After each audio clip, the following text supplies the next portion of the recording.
كفتة داوود باشا. قبل ما ندخل في الوصفة دي عايزين بس نعرف ليه هي اتسمت بالاسم ده وايه حكاية داوود باشا.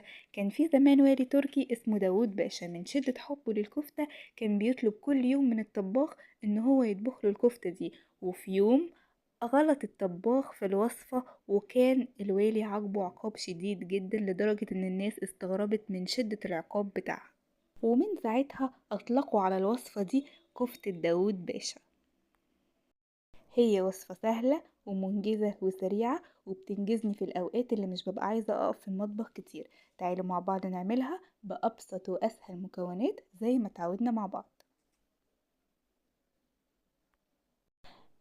معايا هنا 250 جرام من اللحمة المفرومة، عليهم بصلتين كبار مبشورين بشر ناعم. لو البصل منزل ميته كتير هتفصلي المية عن البصل. وفي الوصفة كمان هستخدم طماطم، بس يفضل ان الطماطم تكون حمرا ومستوية، وبطاطس. البطاطس طبعا حسب ما انت عايزة، كتير قليل دي حاجة ترجعلك. قشرت البطاطس وهقطعها ترنشات، هقطعها حلقات كده، بس الحلقات هنا عندي لازم تكون ولا رفيعة ولا تخينة علشان تستحمل معايا السوا. ويلا بينا نشتغل في اللحمة. اللحمة هحط عليها ملح، فلفل اسمر، كمون، السبع بهارات، وهقلب كل ده مع بعض بحيث ان كل المكونات تندمج مع بعض.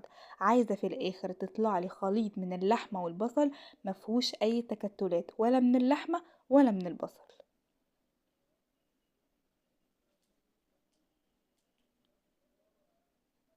انا هنا كنت بقلب بالمعلقة لان البصل كنت مطلعاه من الفريزر وكان ساقع جدا. هنا بقى انا وصلت للقوام اللي انا عايزاه، ان اللحمة تكون خلاص اندمجت معايا كأنها عجينة كده، علشان لما اجي اشكلها واكورها تبقى مظبوطة معايا. هبتدي بقى اشكل كور صغيرة جدا، مش صغيرة ان هي تبقى بيا، لا انا عايزاها تكون صغيرة في الحجم زي ما انتوا شايفين كده، ولما تبعد عن الكاميرا شوية هتبان اكتر.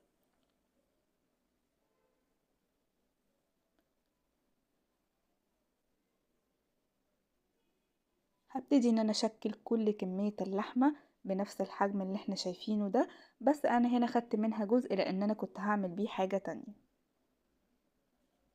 بس ربع كيلو من اللحمة المفرومة بيطلع صينية محترمة.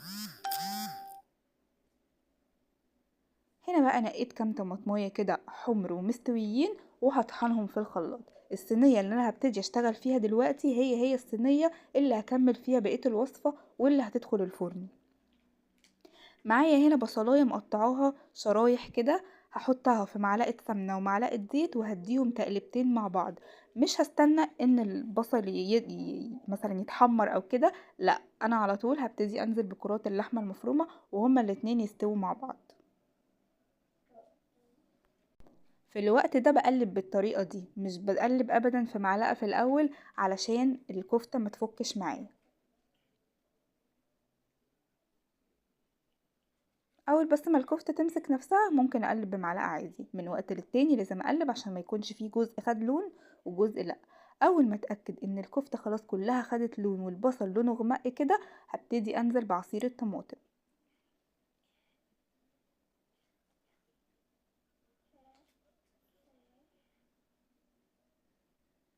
اديهم تقلبتين كده مع بعض، وهبتدي بقى هنا انزل بالبطاطس. البطاطس هنا انا بنزل بيها واحده واحده بحيث ان هي تكون كل البطاطس موجوده تحت اللحمه، تحت كرات اللحمه، ما تكونش من فوق عشان تاخد السوا كويس.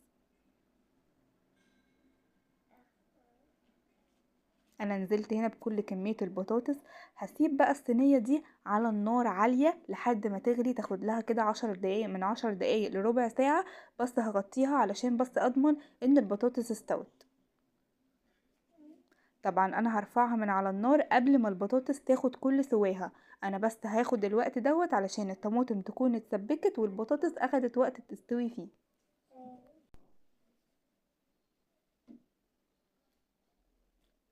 بعد كده هدخل بيها في الفرن على درجة حرارة ماكسيمم، اعلى درجة حرارة. انا هنا مش هشغل شواية لان انا هحطها في اعلى درجة حرارة. مش هتاخد في الفرن اكتر من ربع ساعة برضو، لحد ما احس ان السوائل كلها اتشربت، ما فاضلش غير صوص بسيط كده، هو ده اللي بيبقى واخد الطعم طبعا. مش هخليها الصوص ده يختفي للاخر، هحتفظ بيه. وبكده هيكون معاكي احلى كفتة انتي ممكن تعمليها، طريقة سهلة وبسيطة وما فيهاش اي مكونات معقدة. انا هنا قدمتها مع الرز الابيض وكانت طعمها خطير. لو لسه بتشوفوا الفيديو لحد دلوقتي متنسوش تصلوا على النبي وتشتركوا في القناة وتتابعوني وتقولولي رأيكم في الكومنتات. وبس كده.